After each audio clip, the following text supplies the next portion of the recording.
What's up, guys? I'm LQ. This is the LQ Review. Thank you so much for joining me here at my YouTube channel. This is where we talk about the geeky, nerdy stuff that we love to talk about. Movies, TV shows, video games, comic books. If it's geeky, if it's nerdy, this is where I like to discuss it. And today I want to talk about Teenage Mutant Ninja Turtles, The Last Ronin, Book 1.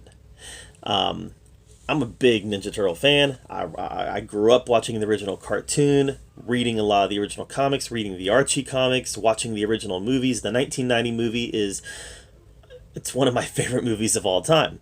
Big Turtle fan here. The current IDW run is, in my opinion, the greatest iteration of the Turtles ever in any format.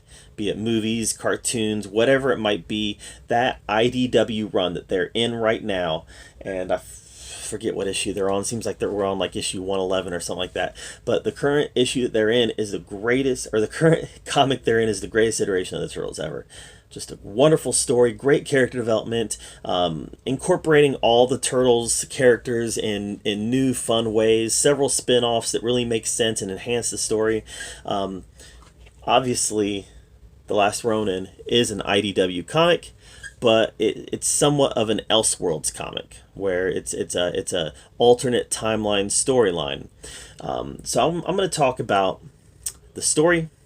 I'm going to talk about the approach that they took to the story, and then I'm going to talk about the art. So, what I liked about the story was that we immediately pick up with our turtle in this, it's not really a dystopian future, but it's clearly a future that's different than the one that we live in now. And it's some time off, and we learn very quickly that there's only one Ninja Turtle left. 3 of them are dead. Splinter is dead, or at least we assume that they're dead. I don't think it ever says out loud that the other 3 turtles are dead, but it does say out loud that Splinter is dead. And throughout the course of the issue, we don't really know who this turtle is. He's wearing a black headband, he's carrying around a sai, carrying around katanas. There's a lot going on here as far as his look. And we learn that he is trying to infiltrate the Foot Clan, and the Foot Clan is robots again, only now they're much more advanced robots. And we also learn that there's a new leader to the Foot Clan right there. So this turtle goes up against the robots, and things do not necessarily go quite as planned. As you can see, there's blood dripping from his mouth. I don't want to get too spoilery here. But there is a new leader of the Foot Clan. This is the Foot Clan, and things do not necessarily go as planned for the turtle, as you can see. And he ends up at one point deciding that he is going to take his own life. That's how low things have gotten. And I won't say who it is, but at the end of the issue we find out what turtle it is. And we see April at the end of the issue. And I really like the look. I'm going to cover this up because there's a spoiler on this last one here. But I really like the look of April. Kind of reminds me of Judith Hoag from the original movie. Clearly she's aged here. But at the end, they reveal what turtle it is. What turtle is still alive. And I was actually surprised. It was the one that I least thought it would be. But this was a great setup issue. Great setup issue. And the reason that it was a great setup issue is because it gets right into action. It gets right into laying out the story. And then at the end, we start getting caught up with where this turtle is at, what are some of the things that's been going on, who is maybe an ally or two of his, and really starting to learn about what his goals are. Like I said, I'm not getting too spoiler here, but there is a Foot Clan presence that he's trying to deal with. The art in this thing was phenomenal. Now, I've said this before, the IDW comics, they've taken really good care of the Ninja Turtles. They've always had very strong art in their comics. Let's see here.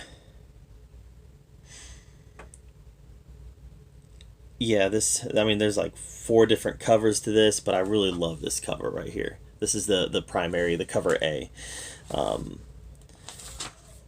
But I just love, it's very,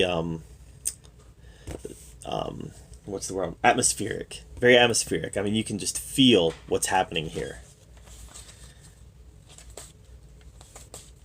Very detailed.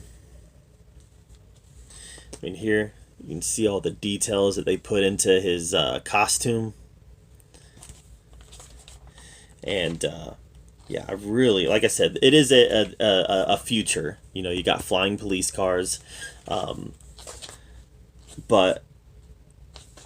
this is a beautiful comic. It's very well written. Immediately, the story grabbed you because they immediately hopped into the action. They don't wait for a whole lot of exposition. The exposition comes later in the comic, and it comes very naturally. It comes as a result of the action. And this is just, I know I showed you guys this once already, but this is beautiful to me. This picture right here conveys so much emotion of what's going through this turtle's mind that, yeah, I thought it was, this picture stuck with me. I really liked this one. Like I said, not just the what the picture's saying here as far as the weapons and him being in mourning, but just the body language, the utter defeat that he has, written all over his body. It's really good artwork. So, yeah, this was a great comic book, and I'm really anxious to see where they go next with this. I've kind of stayed away from some recent Turtle spin-offs. The last one that I really read was, I don't even remember what it's called now. It's been a couple years since I've read a Turtle alternate storyline. Like, what was it? I read the first 8 issues of Urban Legends, which I know Urban Legends is based off of previous comic books, and I just stopped it because it wasn't connected to the main IDW story, which I love so much. But I heard a lot of good things about this, and my comic book store, my LCS, they were able to hold one of these for me, and I was really happy that they did. I'm excited about reading more of it. So, loved it. Can't wait to read more. This is a great Ninja Turtle comic.